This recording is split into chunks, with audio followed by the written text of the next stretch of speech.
welcome back to my channel. So today's video is going to be me just coming and sitting down and chatting about what's going on in my life. And I decided to do more of this on my channel to just talk more about things that's going on with me, real life stuff that I'm going through, and topics that are important to me. These braids are different. I've never really did these types of braids in my hair before, just like box braids without actual weave. I thought it would be like an easy hairstyle to do in between hairstyles, you get what I'm saying? So I don't have to do my hair or worry about my hair. But the thing about braids is sis.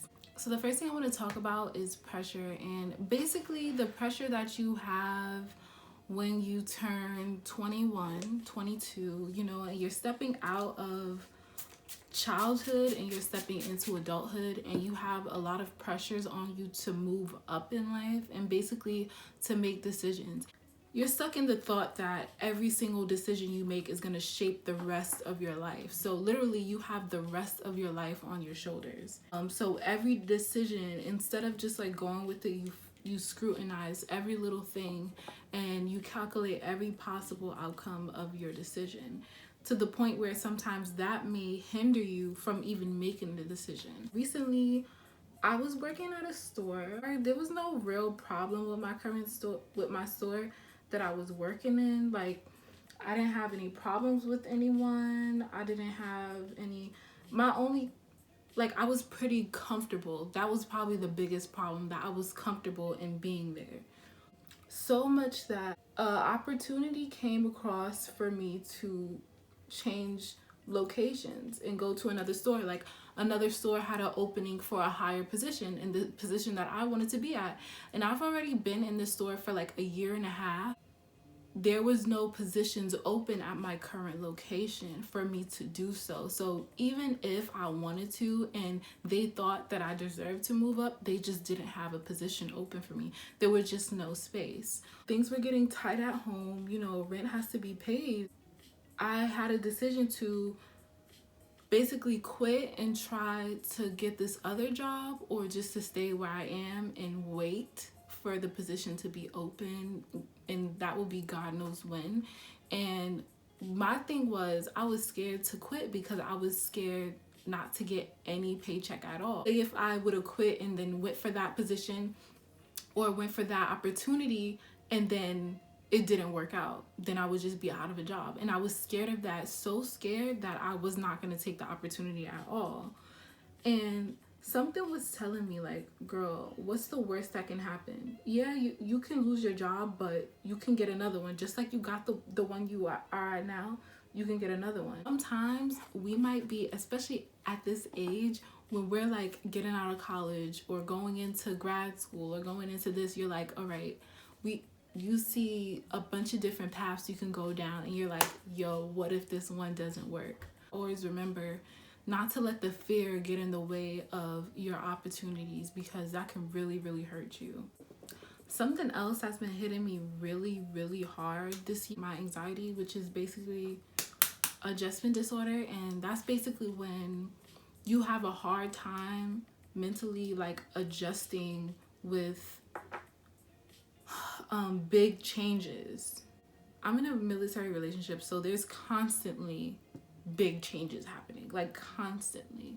Usually it goes the other way around, you're long distance and then you move closer together. But for us, we lived close together and then we started the long distance. That whole thing was just a big shock to me and a big change to me, because it's a long amount of time that we spend apart. I've always had problems adjusting when he comes home.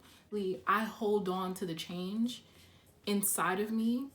I don't fully get to process what's going on until later, and then that's when, boom, the anxiety attack comes on. And I don't want people to comment and say things oh, then you shouldn't be in that relationship, because that doesn't mean that. Because I could be out of this relationship, big changes happen in life. That's just what happens in life. But at the moment when you have anxiety, it doesn't feel like that. It's just one thing that's happening in that specific time. When you're in the middle of the anxiety, you're it's no possible way out of this problem. He comes home and it's like a really big change, and then before you know it, he's gone. And that's like a really big change. So it's constant changing, and I've always been so uncomfortable with change, and that's something I really need to work on. But like, how do you work on that? Like, how exactly do you work on that?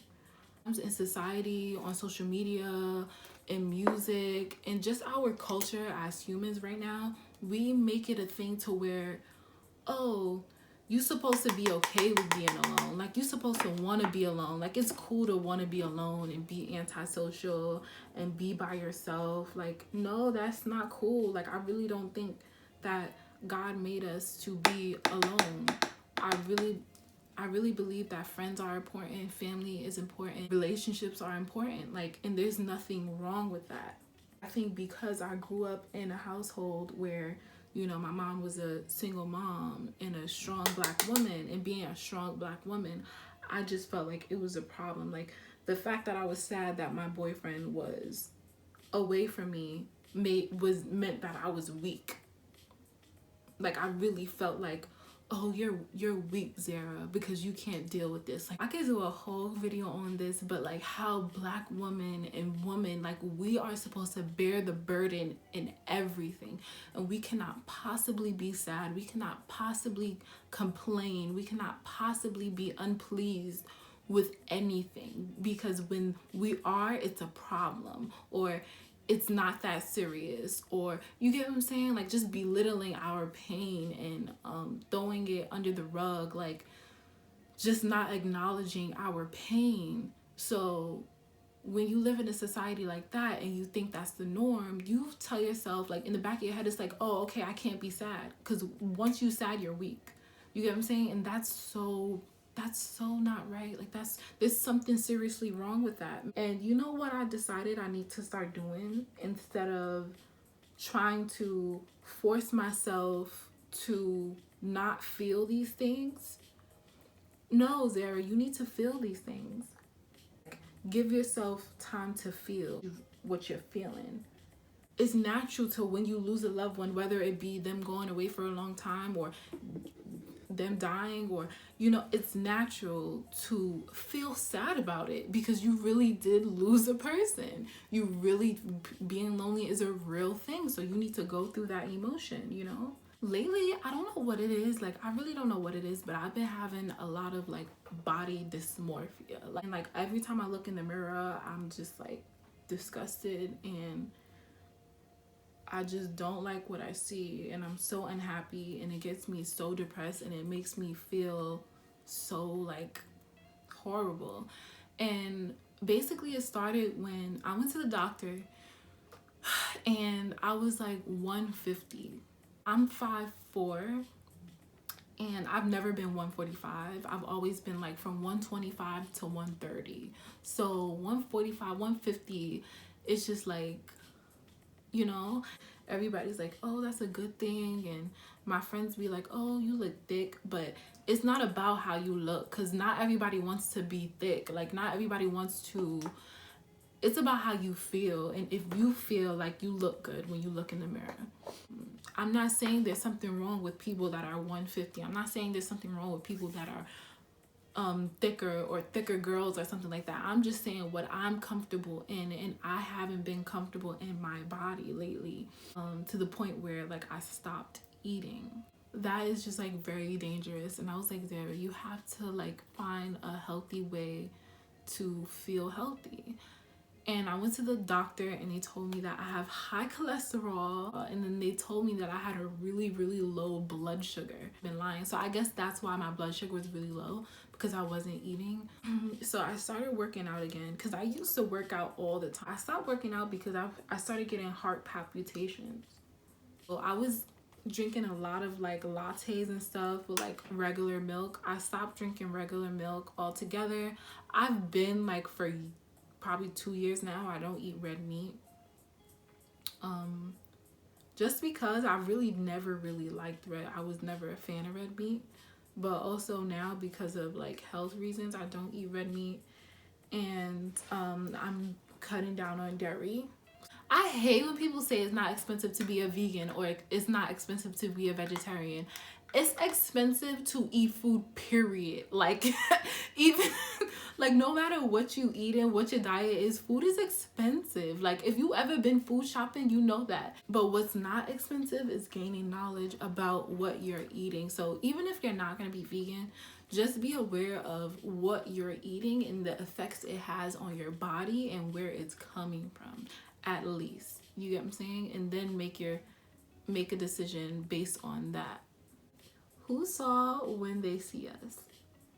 Sis, we gotta talk about this because everyone was like, oh, it made them cry and stuff like that. It didn't make me cry, but it did make me want to cry. But that's because I really don't be trying to cry like that. It was a reminder, and I'm so proud of Ava DuVernay, and how she depicted the story and how she captured. I like how she captured each one of them in their experience once they got out. The story, of course, that touched me the most was Corey Wise. When I was watching Corey go through all of it, I just wanted to hug him. And I just wanted to hold him. And even his mom, like, I just wanted to hold her and be like, sis, it's gonna be all right. In a way, him and his mom was depicted as being not very intelligent or maybe like uneducated. There was a scene where she was asking Yusef's mom to make Yusef write Corey a letter, and she didn't even know that it was like illegal for convicted felons to communicate. And it's illegal to communicate through the jail system. Like, if you're in one jail and another jail, it's illegal to communicate. And it seemed like she didn't know that, and the other mother was like basically looking like down on her. And I don't like that. I really don't like that. So much times when people are uneducated, especially in the hood and Black communities, we just shun them and be like, oh yeah, she dumb, she this, she that. No, take them in, educate them, let them know. Like, you get what I'm saying? Like, give them a hug. Like, why? I really don't like that. Like, I just wanted to give him a hug so much because Corey, he didn't even know what he was getting himself into. In the interrogation, you could see how he did not really know how to speak well. And on the trial, when he was in the courtroom, he said he didn't know how to read. And it just really, like, I just wish I could help. One reason why I wanted to come back on YouTube to talk about things like this, to help people in the way I can. I feel like really every single person can help. You don't have to be an activist. You don't have to be a politician. Like, you can help in your everyday life with just helping the people around you, especially if you are already in a black community. You know, so guys, thank you for coming and chatting with me for a minute. Remember to subscribe to my channel and also follow me on Instagram because I'm really active there pretty much every day. If you guys have any questions, any video requests, or anything like that, comment down below. Thank you guys so much for watching, and I'll see you guys next time.